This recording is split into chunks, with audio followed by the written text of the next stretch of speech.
Hello दोस्तों, स्वागत है आप सभी का हमारे YouTube चैनल सॉफ्ट सीआईसी पर। आज की इस वीडियो में मैं आपको माइक्रोसॉफ्ट वर्ड की व्यू टैब के बारे में बताने जा रही हूँ। तो ये भी हमें एकदम पुरानी फाइल पे ही चलाना होता है, इसीलिए हम ऑलरेडी फाइल ऑन करके आपके पास रखे हुए हैं। तो हमारा जो फर्स्ट ऑप्शन है वो है रीड मोड। रीड मोड पे क्लिक करेंगे तो ऐसे पढ़ने लग एक तरफ एक पेज, दूसरी तरफ दूसरा पेज। यहाँ से हम चाहेंगे तो वन बाय वन हमारे पेजेस को ऐसे आगे बढ़ाया जाएगा। तो ये हमारा रीड मोड का सिस्टम है। अगर हमें इस सिस्टम से बाहर आना है, स्कैप करिए, बाहर आ जाएंगे। प्रिंट लेआउट का मतलब है जैसा मेरा डाटा प्रिंट होता है उसको हम प्रिंट लेआउट मोड पर चला सकते हैं। वेब लेआउट मोड, जो वेब लेआउट सिस्टम है वो हमारे इस पेज को एकदम वेब पेज की भांति, कोई लंबाई चौड़ाई फिक्स नहीं है। आप इस प्रकार से इस वेब पेज को यहाँ पर चेक कर सकते हैं। ये वेब लेआउट पेज में आ जाएगा आपका। इसी के बाद में नेक्स्ट हम प्रिंट पे वापस से क्लिक करेंगे और हम प्रिंट लेआउट डाटा पर आपको चेक कराएंगे। इसी के बाद में नेक्स्ट ऑप्शन है आपका ये आउटलाइन। आउटलाइन का जो काम होता है, जो हमारे न्यूज़पेपर में या बुक्स में जो मेन मेन हेडिंग्स होती हैं और हेडिंग के अंदर कुछ डाटा होता है, तो हम डायरेक्ट यहाँ से हेडिंग को किसी भी हेडिंग के साथ में अप डाउन या ऊपर नीचे मूव करा सकते हैं। इसको ये काम होता है तो हम आउटलाइन पे टिक कर देते हैं। ये आपका आउटलाइन सिस्टम जो है यहाँ पर आपको दिखेगा। जैसे कि ये जो विंडोज है, मान लीजिए विंडोज जो है, इस विंडोज को आपको एमएस वर्ड के बीच में लिखना है। तो हमने विंडोज को टिक किया, यहाँ से हम इसको एक टिक डाउन कराएंगे। आप देखिए ये आ गया एमएस वर्ड के नीचे, जबकि था कहाँ पे, ऊपर की ओर। ऐसे ही आपने कह दिया यहाँ ये फंडामेंटल चैप्टर है, इसको भी हम थोड़ा सा अप डाउन कराना चाहते हैं तो वो भी हम करा सकते हैं। अभी आप इसको क्लोज करिए और आप अपनी फाइल को चेक करिएगा। तो अभी तक बीच में कोई स्पेस गैप नहीं था। आप यहाँ देखेंगे ये आपका अगले लाइन में कन्वर्ट होते हैं। ये आपका आउटलाइन का सिस्टम है जो आपके सभी हेडिंग्स को इधर से उधर ट्रांसफर कर सकता है। ड्राफ्ट है, ड्राफ्ट आपके पेज को एकदम नॉर्मल सा लुक देता है कि अभी इस पेज में कुछ लिखा नहीं। आप देख सकते हैं पेज का जो मेजरमेंट है, देखिएगा जो पेज है उसका जो आपका ये आउटलाइन है, ये स्क्रॉल बार है हमारा हॉरिजॉन्टल, देखिए कितना लॉन्ग है। क्योंकि पेज का जो एक एक्चुअल साइज था वो क्वालिटी इस ड्राफ्ट पोजीशन में आकर हट जाती है। तो हम फिर से अपने प्रिंट लेआउट पे वापस आएंगे। अभी रूलर, तो हमारे पेज की कितनी लंबाई चौड़ाई है ये हमें ऐसे पता नहीं चलता है। रूलर पे टिक करेंगे तो ये बताता है जो अब ऊपर की ओर है वो मेरा पेज है 8.5 इंच, और जो डाउन साइडेड पेज है वो आप यहाँ देखेंगे इंड में लिखा होगा, ये समथिंग होता है 11 इंच का। तो ये हमारे एक लीडर साइज पेज का मेजरमेंट है। ग्रिड लाइन, तो ये ग्रिड लाइंस लग जाएंगी आपके पेज में इस प्रकार से कि जितने पेज में हमारा रूलर काम कर रहा है उतने पेजेस में आपकी ग्रिड लाइन अटैच हो जाएंगे। इसको हटा सकते हैं। नेविगेशन पैन ये आ जाएगा, आप यहाँ से कुछ भी सर्च कर सकते हैं, हेडिंग्स चेक कर सकते हैं, पेजेस में क्या क्या दिया गया है ये देखिए वन बाय वन। और रिजल्ट, तो text, comment, picture, word can find just about anything in your document, use the search box, text magnifying glass for everything else. अगर आपको कुछ भी इसमें ढूंढना है तो ढूंढ सकते हैं। और हेडिंग कितनी है, तो फंडामेंटल पे है, पहुंच गए, डाटा पे पहुंच जाएंगे ऐसे। इसको हम ऑफिस 7 में कहा करते थे डॉक्यूमेंट व्यू। जो अभी आप हेडिंग्स में देख रहे हैं इसको डॉक्यूमेंट व्यू कहते थे। जो यहाँ पेजेस में देख रहे हैं ये वहां पर थंबनेल के नाम से जाना जाता था। और रिजल्ट तो पता ही है, जिसको हम सर्च कर सकते थे उसको कहते थे। तो ये आपका नेविगेशन पेन होता है।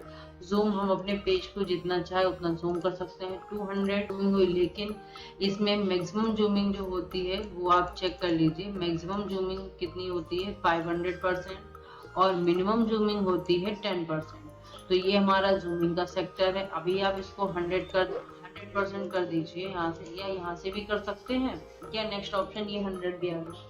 वन पेज, एक समय में एक पेज दिखेगा। मल्टीपल पेजेस, तो वन टाइम में 3 पेजेस आपको दिखेंगे।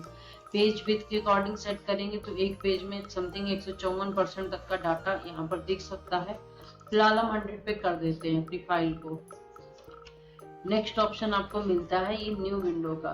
तो एक होता है न्यू ऑप्शन। न्यू ऑप्शन की मदद से एकदम नई फाइल जनरेट होती है, लेकिन न्यू विंडो से जो भी काम हम कर रहे हैं सेम टू सेम एक डुप्लीकेट फाइल तैयार होती है। जैसे कि आप देखिए, मैं दोनों फाइल का नाम रेफरेंस 1 रेफरेंस 2, अगर हम यहाँ से फिर से न्यू विंडो करेंगे तो रेफरेंस 3 ऑन होगी, नेक्स्ट तो रेफरेंस 4। ये सिर्फ हमारी एक same to same window generate करेगा। अगर हम इधर किसी विंडो में चेंजमेंट करते हैं तो चेंजमेंट सभी में होगा और फाइल का नाम भी सभी में चेंज होगा।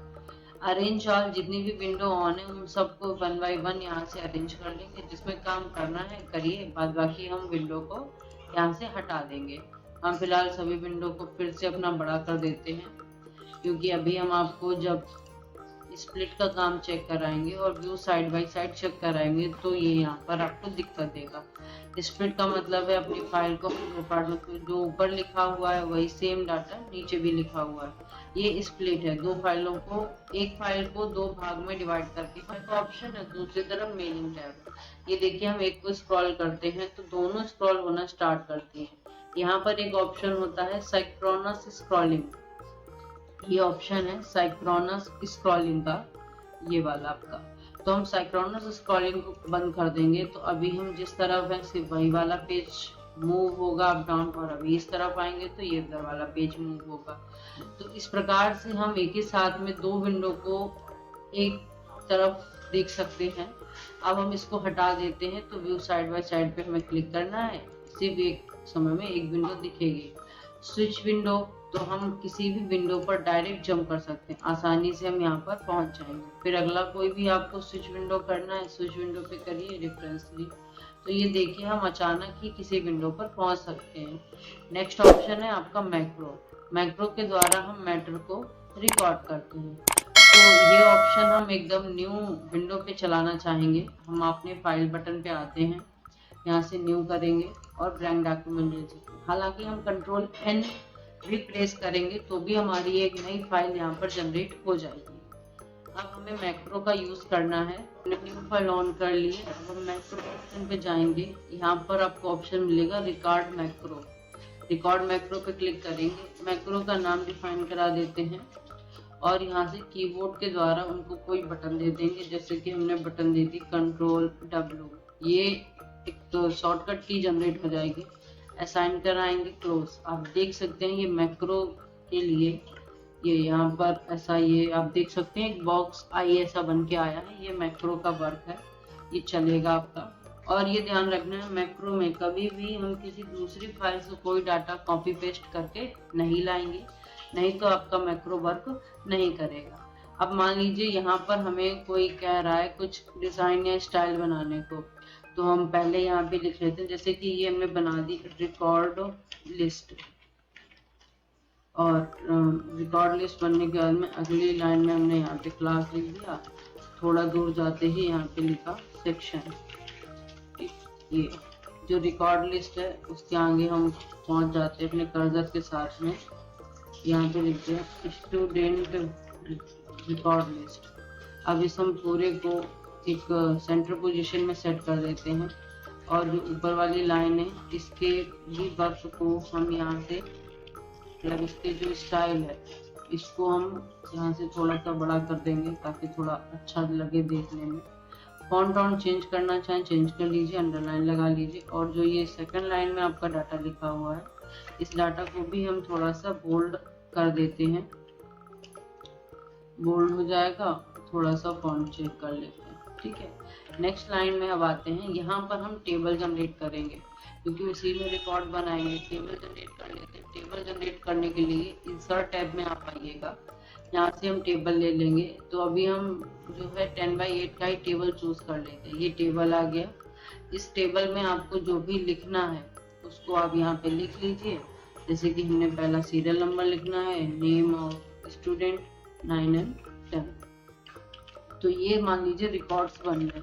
अब अगर आपको किसी में कोई चेंजमेंट भी करनी है तो आप शिफ्ट के साथ इन सबको सिलेक्ट कर लीजिएगा। और अगर फॉन्ट ऑन जो भी बढ़ाना है आपको, यहाँ से फॉन्ट बढ़ा भी सकते हैं, घटा भी सकते हैं, या कोई कलर भी कर सकते हैं। इस प्रकार से हमारी जो टेबल है वो बन के आपकी तैयार हो जाएगी। नेक्स्ट अब ये हमारा काम कंप्लीट हो गया है, तो हम व्यू पे आते हैं, मैक्रो पे जाएंगे और स्टॉप रिकॉर्डिंग हम कर देंगे। अब ये तो एक क्लास के लिए बन जाएगा। हम नेक्स्ट क्लास पे आते हैं, कंट्रोल इंटर करेंगे, नया पेज लेके आते हैं और यहाँ पर हमने कंट्रोल W प्रेस किया, ऑटोमेटिकली आपका जो स्टूडेंट रिकॉर्ड थी वो फाइल आपकी तैयार हो गई। ठीक है, ऐसे ही अगर आपने कंट्रोल एन करके न्यू फाइल ले ली, उसमें इस स्टूडेंट रिकॉर्ड को बनाना है तो कंट्रोल W करिए, ऑटोमेटिकली स्टूडेंट रिकॉर्ड लिस्ट तैयार। तो इस चीज को हम यहाँ पर मैक्रो के नाम से जानते हैं। इस प्रकार से आपकी कंप्लीटली व्यू टैब भी हो गई। अब नेक्स्ट जो भी वीडियो आएंगी उसमें थोड़ा एडिटिंग का और फॉर्मेटिंग का काम आपको बताया जाएगा कि किस प्रकार से हम MS वर्ड की मदद से कुछ डिजाइनिंग का भी वर्क कर सकते हैं। Thank you for watching the video.